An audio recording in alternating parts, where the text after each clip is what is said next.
Shalom. Giving all praises to Yahweh, Ba'ashem, Yahweh Shai.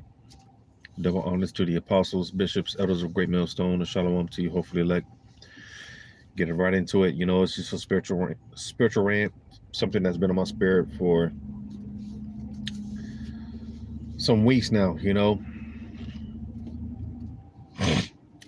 because, when it comes down to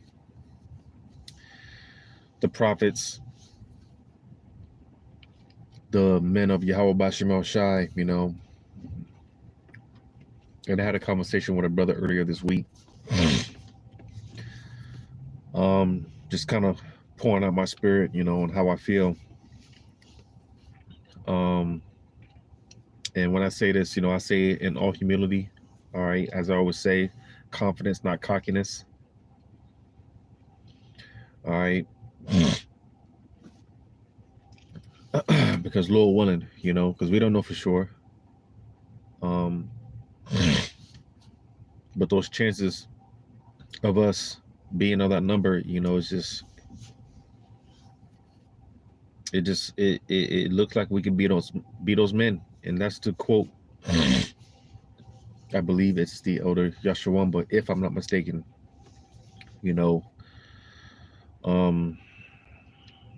because again, going back to the true men of Yahweh Ba'ashem Shai, there's a lot of so-called, and the scriptures talk about that, false prophets, teachers, pastors and whatnot,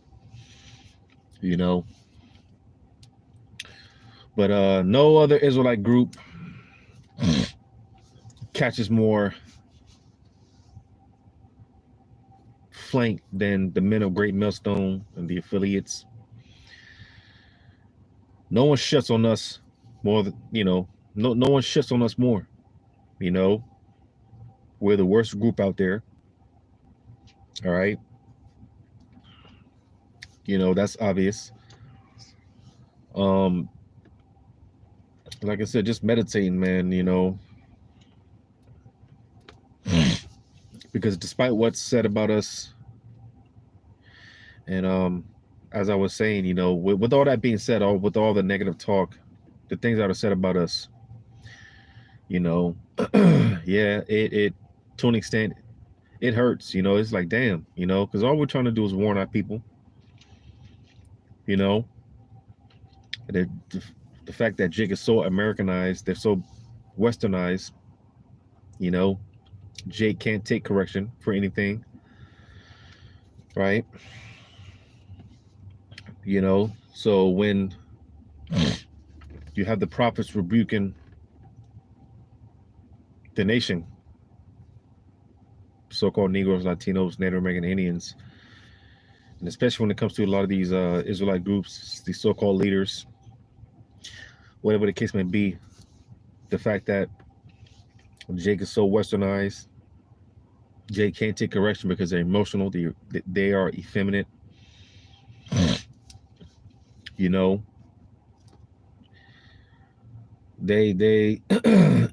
part of the hatred, the shit talk, the scoffing, is that we're haters and things of that nature.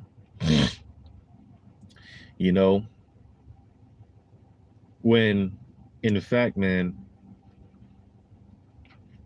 everything that we do is on the behalf of our nation, it's on the behalf of our people.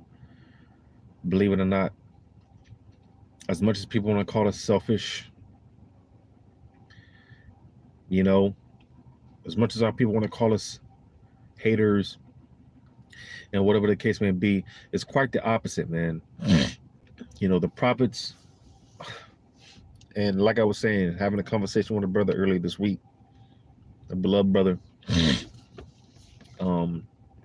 because it's just like, man, this is how people feel, it's like that's how you feel. When, like I said, everything that we do it's for these people. It's for them.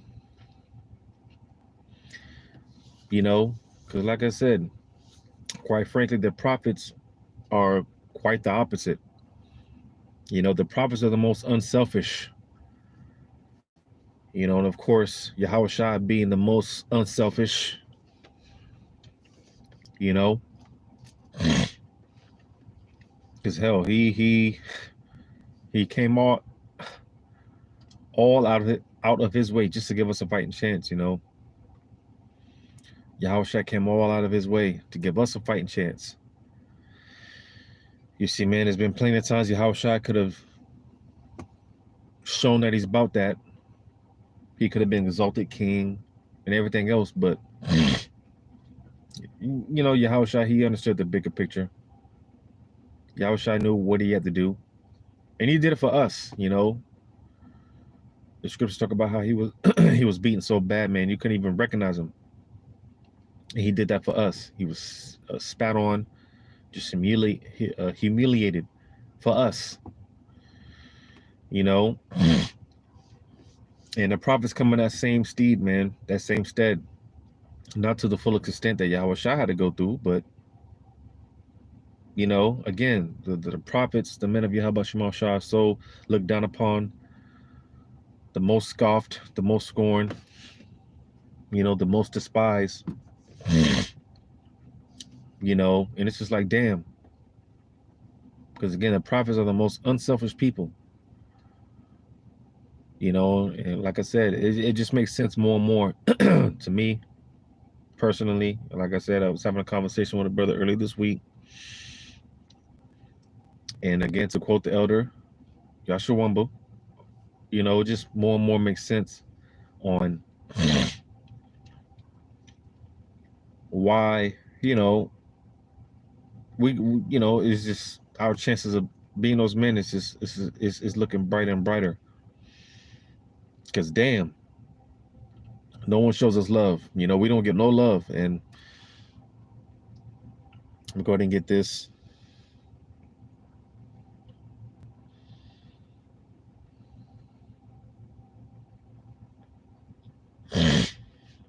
In Samuel,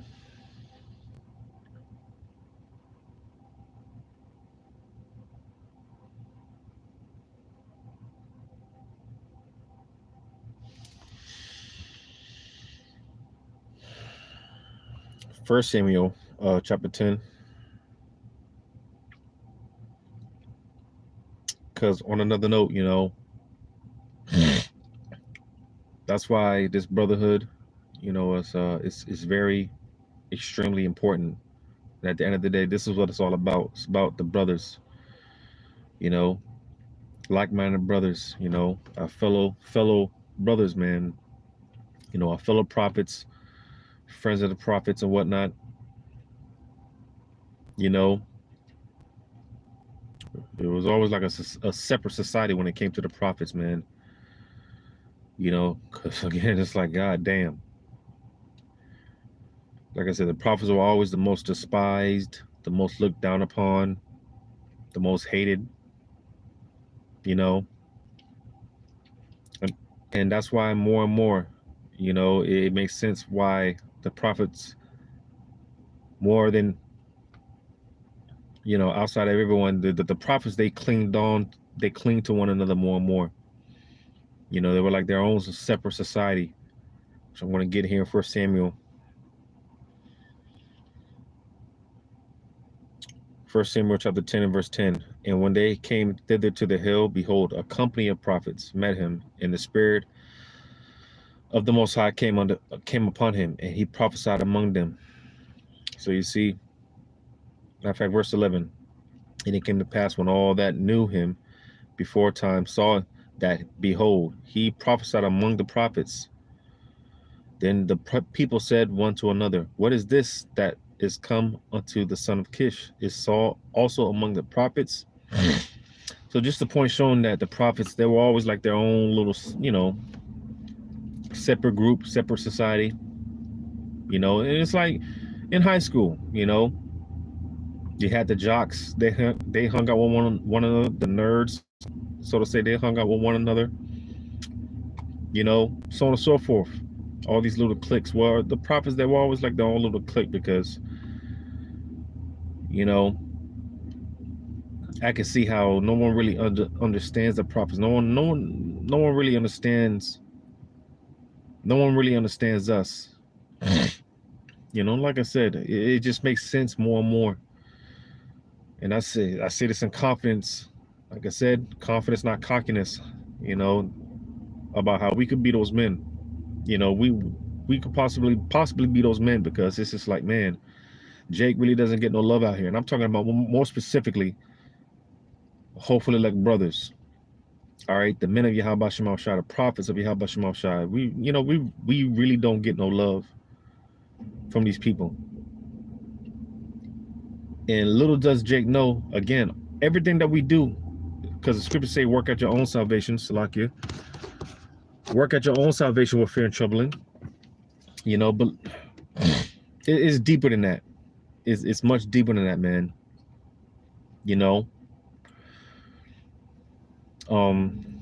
because a quick example before I get this next precept, and this has been on my mind for a while, because again, people want to say that we're selfish, and I'm talking about Jake in the truth. Jake, they have no idea about the truth, just Jake in general. You know, from these other Israelite groups to just, you know, love, family, loved ones. Just despite how they feel about us, what they think about us, man. You know, little do these people know, it's just like, man, you know, because again, to quote, we're to work at our own salvation with fear and trembling. But again, we're not doing this just for us. You know, because we really, yeah, we talk shit about the 2/3 and whatnot, but listen, we really care about our people. I say this quite often about how even when it comes to 2/3, you know, yes, they're going to die horrible deaths, they're going to perish, but at the same time, you know, it gets to a point that, you know, when we when we get to a level of understanding, it's just, you know, because there's a point in time where it's personal, you know, emotional, 2/3, you're gonna die then. But you just get to a point of a spiritual maturity where it's just like, man, you know, it's not personal anymore. It's just like, man, we see why 2/3 got to get put down. You know, it's not personal anymore. You know, you don't get emotional about it.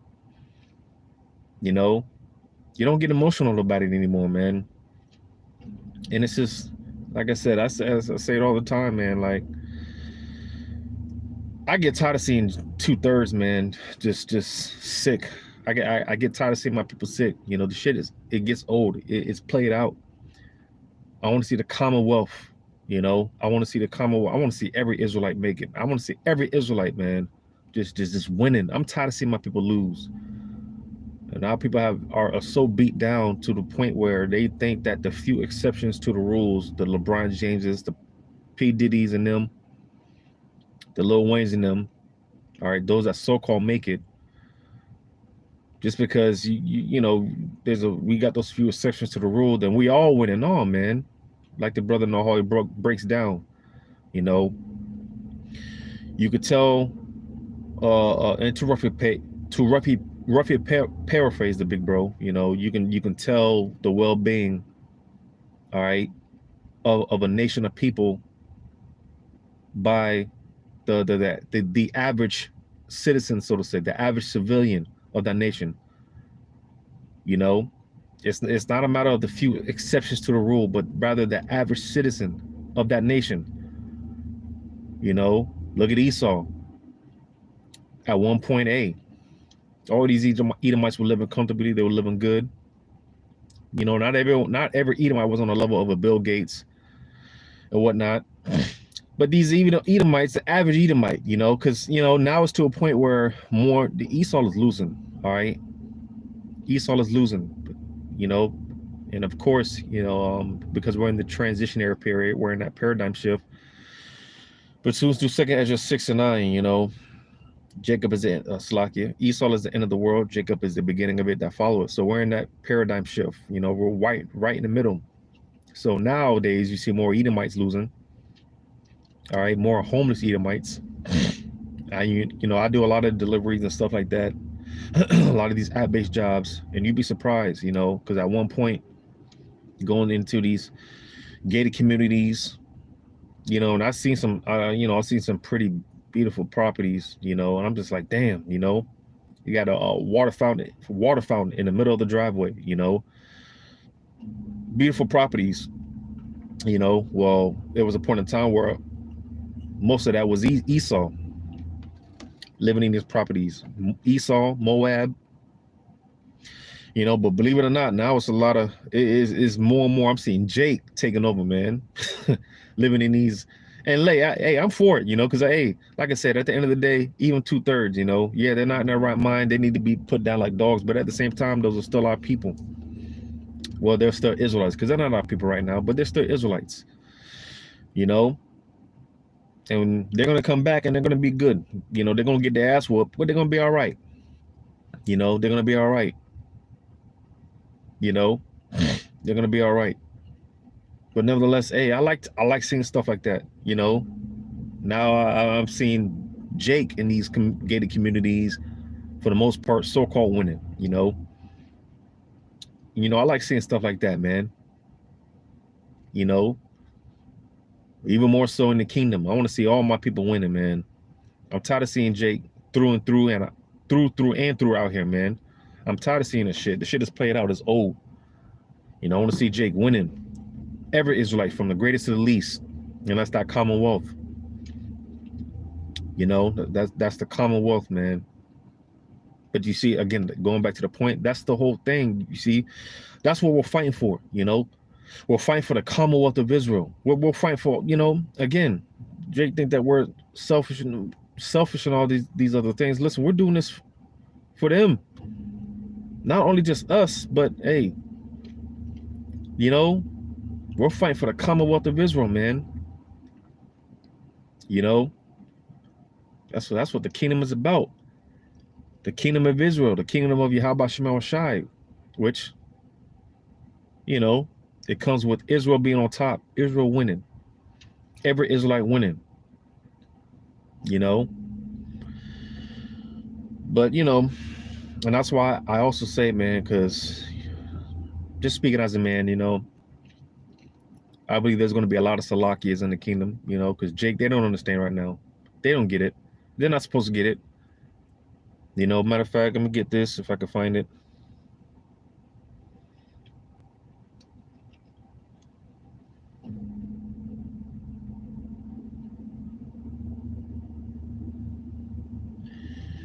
If I can find it.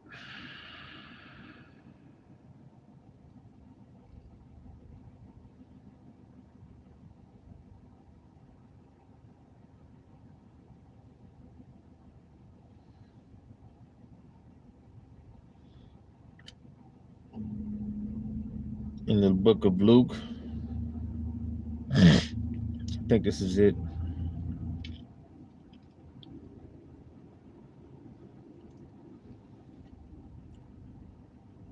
Yeah, Luke 23, starting at 33.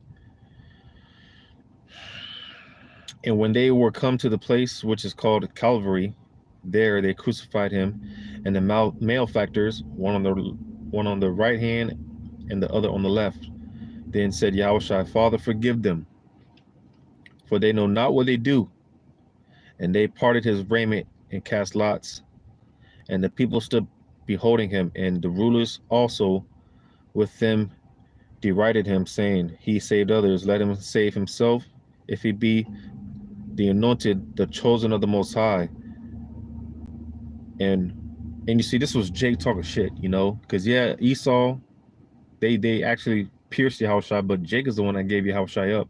And believe it or not, to these Jakes that were talking shit, like, because like I said in verse 35, and the people stood beholding, and the rulers also with them derided him, saying, He saved others, let him save himself, if he be the anointed, the chosen of the Most High.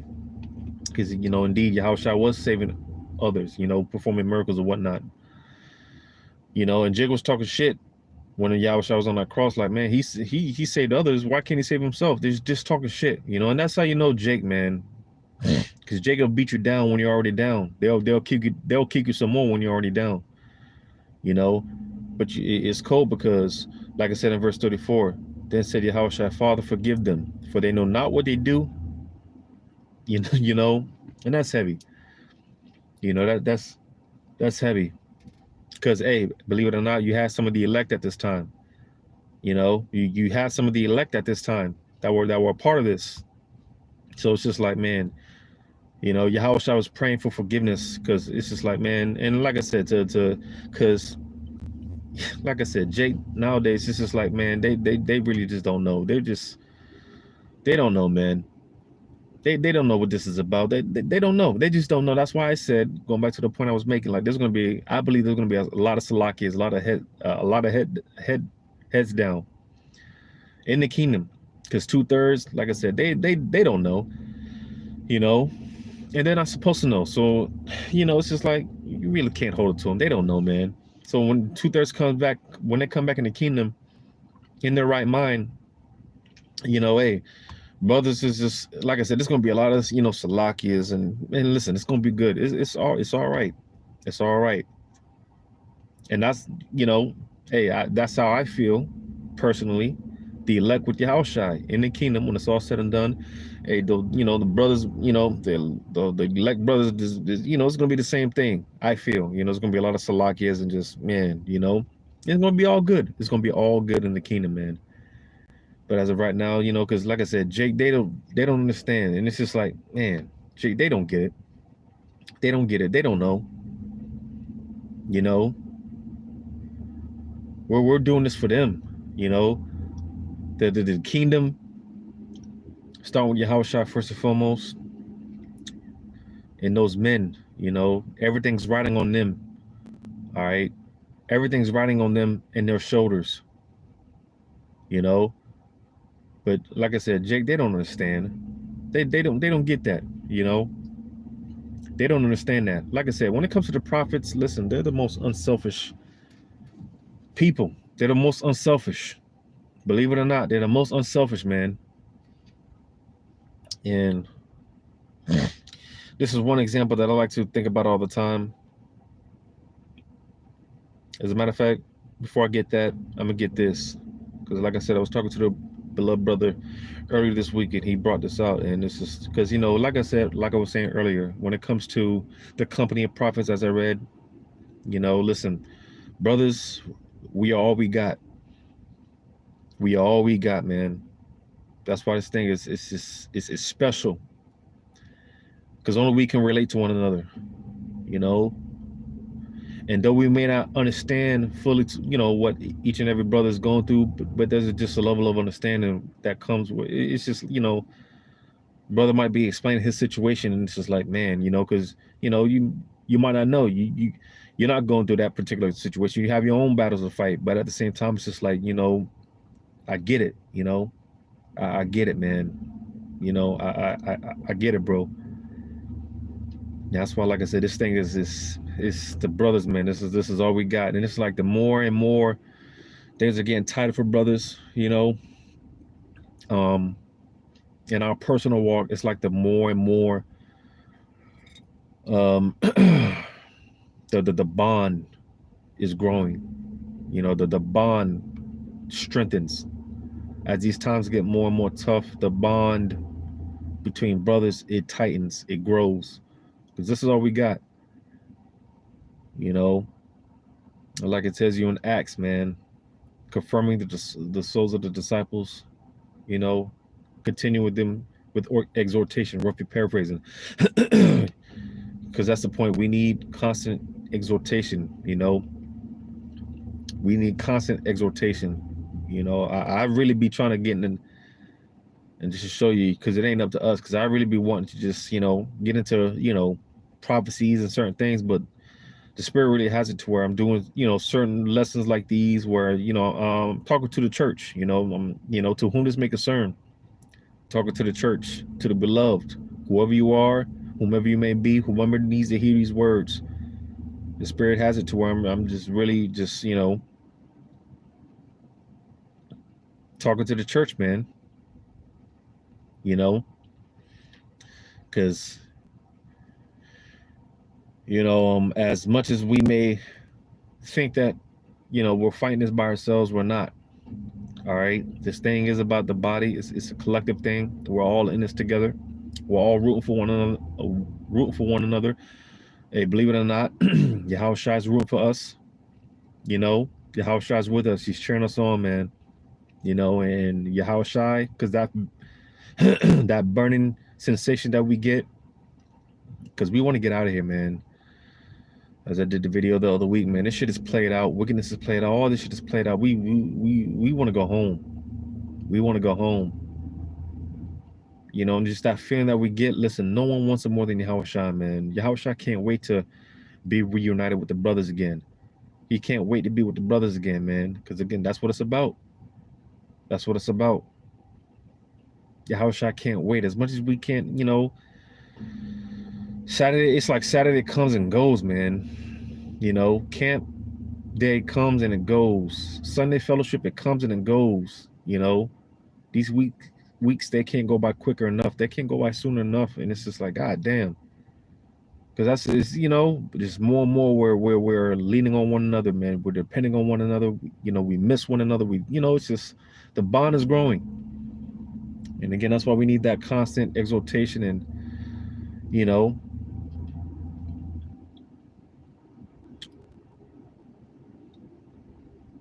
man, we need this. We need one another. We need each other, man. You know, and hey, even when Yahweh was toting that cross, man, hey, even Yahweh needed help. Even Yahweh needed help. You know, the scriptures talk about how, you know, let me go to it, man. In Matthew, I think that's 26, because this thing does get lonely. It does get to that point where, you know, it's just, you know, you feel like you're by yourself and it gets lonely. You know, but that's why the scriptures say, endure hardness like a good soldier. That's solitary. You know, but nevertheless, we're not alone. All right, we're not alone. Matthew 26. And we can only imagine what Yahushua was going through, because hey, this was the time when Yahushua, he was getting ready to be offered up, and it was so stressful to the point Yahushua was sweating. He was sweating blood. Now in today's society, he would have some. They would say that would be considered some type of medical condition. You know, when you get to a point where, you know, you're sweating bloods, man, you're sweating blood. But what kind of stress is that? It's, you know, and with all that being said, man, Matthew 26.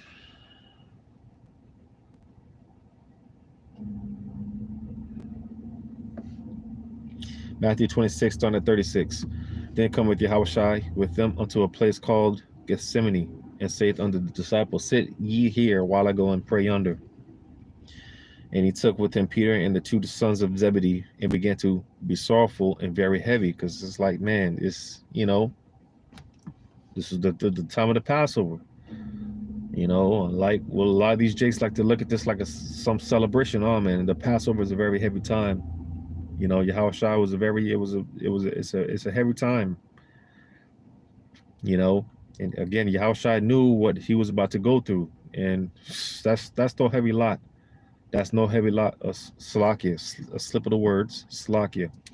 That's no light thing. What Yahushua was about to, what he was getting ready to go through. It was no light thing. It was a heavy lot, indeed, a very heavy lot. It says, then saith he unto them, my soul is exceeding sorrow. My soul is exceeding sorrowful, even unto death. Tarry ye here and watch with me. So, you know, Yahushua, he wanted company, you know. And, you know, that's the thing, man, because the time's going to come when, and it talks about this in 2nd Ezra. It's either the 15th or the 16th chapter, you know, desiring to hear brothers' voices, man, you know. Because, you know, we still have the liberty to call brothers up and, you know, get counsel, whatever the case may be. But the time's going to come when it's not going to be so accessible. And I feel personally, when that time comes, I feel, because, you know, this thing of ours, it gets to a point, this is all we know. This is all, you know, what else is there to do? And I feel personally like that's going to be the only thing that we're going to regret when this society finally collapses. It's just like, you know, because we're not going to be able to do videos anymore. We're not going to be able to go out on the highways. And it's just going to be like, damn, what am I supposed to do? You know, I feel that's the only thing brothers are really going to miss. Other than that, fuck this place. All right, but I feel that's the only thing that we're really gonna miss. Like, damn, because hey, a lot of people that retire, they've been working at a place 30, 40, 50 years, man. And when they retire, a lot of them die in within a few years, because that's all they know. Whatever profession they may have been a part of, that's all they know. And it's just like, what else is there to do? You just become so accustomed to that profession. Your body's become so accustomed to that profession. And now you retire 2, 3, 4, 5 years later, and you end up just dying, because it's like, damn. And that's how I feel, brothers. That's the only thing we're gonna regret, is this, doing these video epistles, man. And this is the only thing we're gonna miss. But like I said, other than that, the hell with it, man. The hell with this place. Verse 40, it says, and he cometh unto the disciples and findeth them asleep, and saith unto Peter, what, could ye not watch with me 1 hour? So this is the point, man. It got lonely. Yahushua, he felt lonely, man. He felt lonely. Matter of fact, I'm gonna get another one. Because listen, we all have these thoughts, from time to time, and we got to deal with them. We got to battle them. But Yahushua was no different. All right. He felt the same things that we feel. All right. That's why he's the captain of our salvation. He's the chief, man. Yahushua knows. He knows. Matthew chapter 4.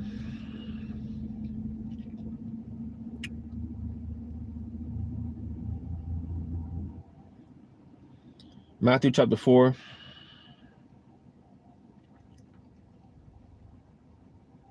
Matthew chapter 4 and verse 6. Verse 5. Matthew 4 and 5. Then the devil taketh him up into the holy city, and setteth him on a pinnacle of the temple, and saith unto him, if thou be the Son of God, cast thyself down, for it is written, he shall give his angels charge concerning thee, and in their hands they shall bear thee up, lest at any time thou dash thy foot against a stone. So basically, Satan, the spiritual demon Satan, was tempting Yahushua with suicide. And you got to think, if Satan, because Satan, they know, these spirits, they know what we're thinking and whatnot. So you got to ask yourself, if Satan was tempting Yahushua with suicidal thoughts or whatnot, you got to ask yourself, hey, Yahushua, he was thinking those thoughts. You got to question. He was thinking those thoughts of suicide. And here comes the spiritual demon Satan tempting him. Go ahead and jump off this cliff, man. Just jump. And those be, again, because just to give an example, and this just to show you how it be spirits, man. It be those demons messing with us. Because you might be driving on a highway, and you'll get a quick thought, just run off the road, just drive off the road, some stupid shit like that, man. Them be spirits, man. Those are number of demons. And, we gotta rebuke him, because Jake, and I always say Jake is looking for any excuse to go home. Jake be walking across the street, not looking both ways. They just be, you talk about operating off of faith. Jake just be walking across the street, not looking both ways. Jake is looking for any excuse to go home. But to those of us, to hopefully elect, we have a greater purpose here, man. Because again, it's not just about us. To bring it all back full circle, as much as these people want to call us selfish, and as much as people want to call us selfish and everything under the book, listen, we're not doing this just for us. All right. We're not doing this just for us. The Apostle Paul, another beautiful example. What did he say? As much as he said, I was in a betwixt, man. As much as I'd rather be in the spiritual realm, listen, there's a greater purpose for me to be here. And that's for the brothers, for exhortation, to exhort the brothers. And that leads me back to 1 Corinthians 4. 1 Corinthians 14 and verse 3. But he that prophesieth speaketh unto men to edification and exhortation and comfort. So you see, man, as much as we all would rather be in the spiritual realm, we all get to that point where it's just like, Lord, take me out now. I want to go home. But like I said, with this level of maturity, that we become more matured in the spirit, and it's just, as much as we want to be home, if it's not the Lord's will, listen, We got to be here, all right? And we got to deal with this. We got to, tend to the Lord's business. We got to be there for one another, man. There's people that are depending on us, whether they know it or not, all right? Whether they see it or not. There's people that are depending on us. Like I said, the kingdom itself, the Commonwealth of Israel, is riding on the shoulders of Yahushua first and foremost, and those men. So if we're that number, listen, there's things that we got to do. There's things that we got to take care of, man. All right, it's up to us. If we're that number, it's up to us. So we got to exhort one another. We got to comfort one another. We got to be there for one another, man, because this is all we got. Brothers, this is all we got. This is all we got. We are all we got, man. We are all we got. So we have to continue to exhort one another, uplift one another. Just, man.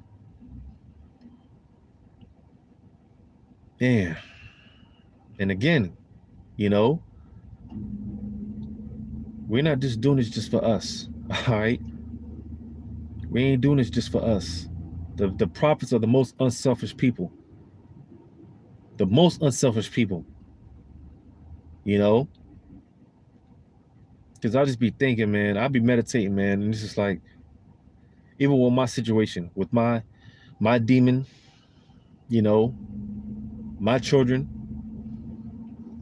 all right, there's a lot of disorder. It's just a lot of, disobedience, but at the same time, hey, I pray that the Lord show them mercy, because like like I read earlier, they don't know. They don't know. They don't understand. Now I know that, at the end of the day, I'm bearing the Lord's indignation. We all bear the Lord's indignation. We just got to deal with it. But they don't know, man. These people, they don't know. They don't know, man. They have no idea. And that's a part of me personally, what fuels me even more. Because believe it or not, you brothers, there's more people that look up to us than we know. Don't let the few handful of views that you get on your videos,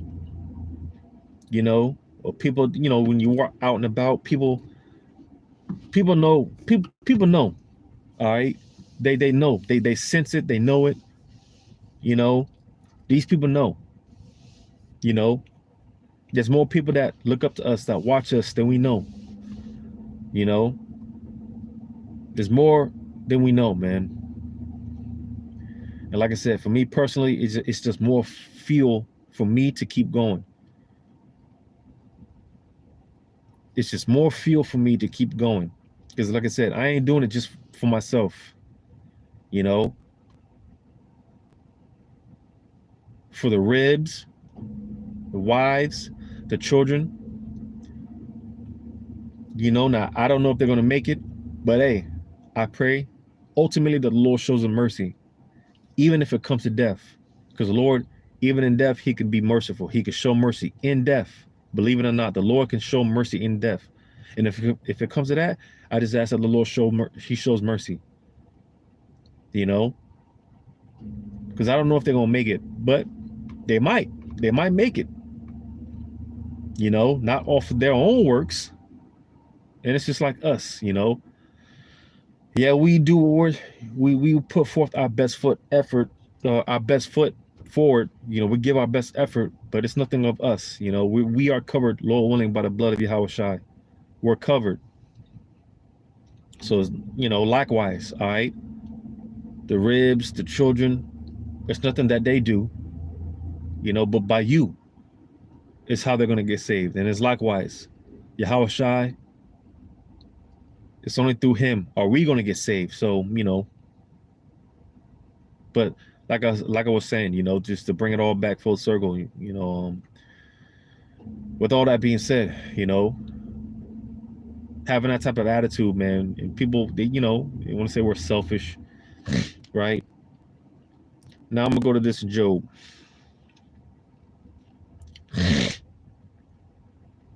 Job chapter 1.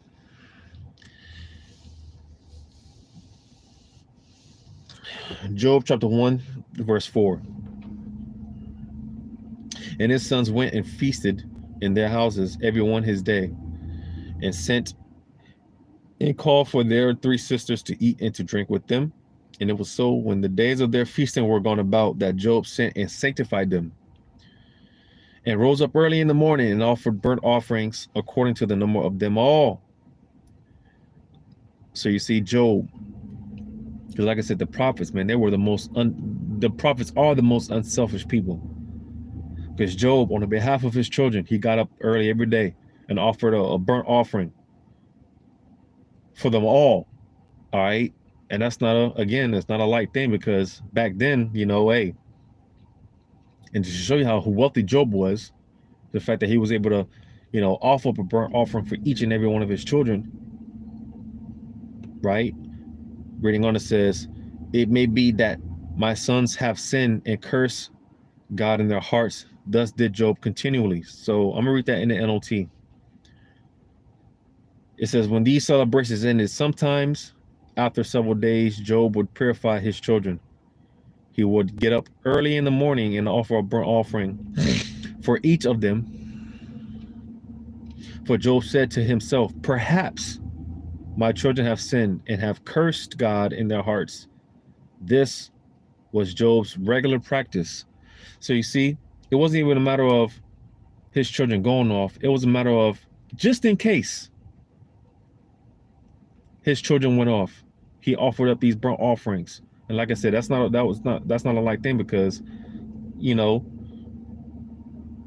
again, to show that Job, he was wealthy, man, because to be offering up, burnt offerings like that on a regular, for this to be a regular practice, it showed that Job, it showed his substance, you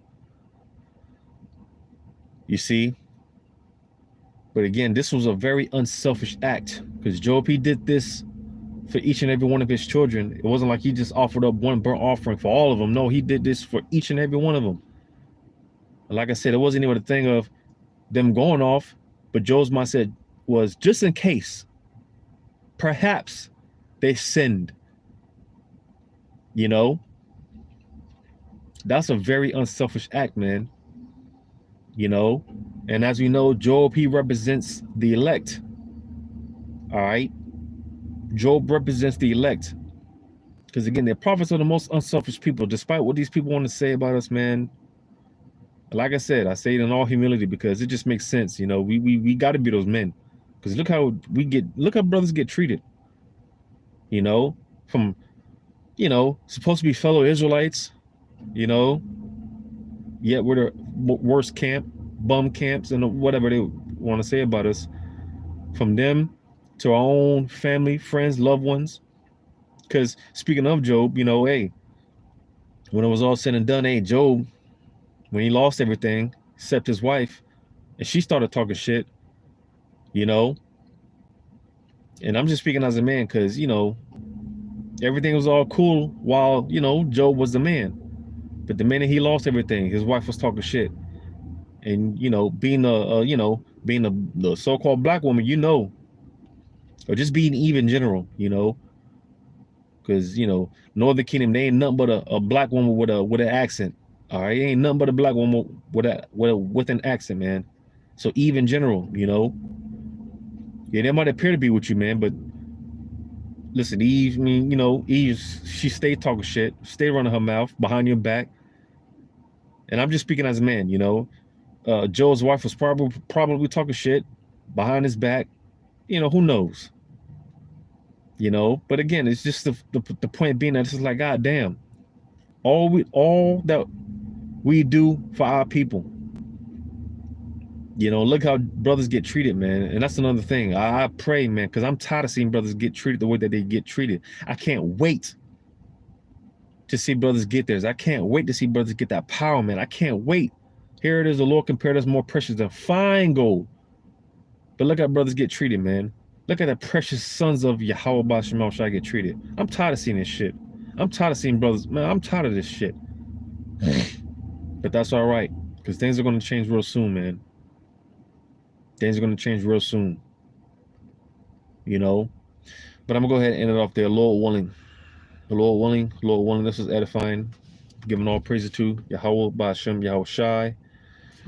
Shalom to you, hopefully elect. Lord willing, until the next one. Shalom.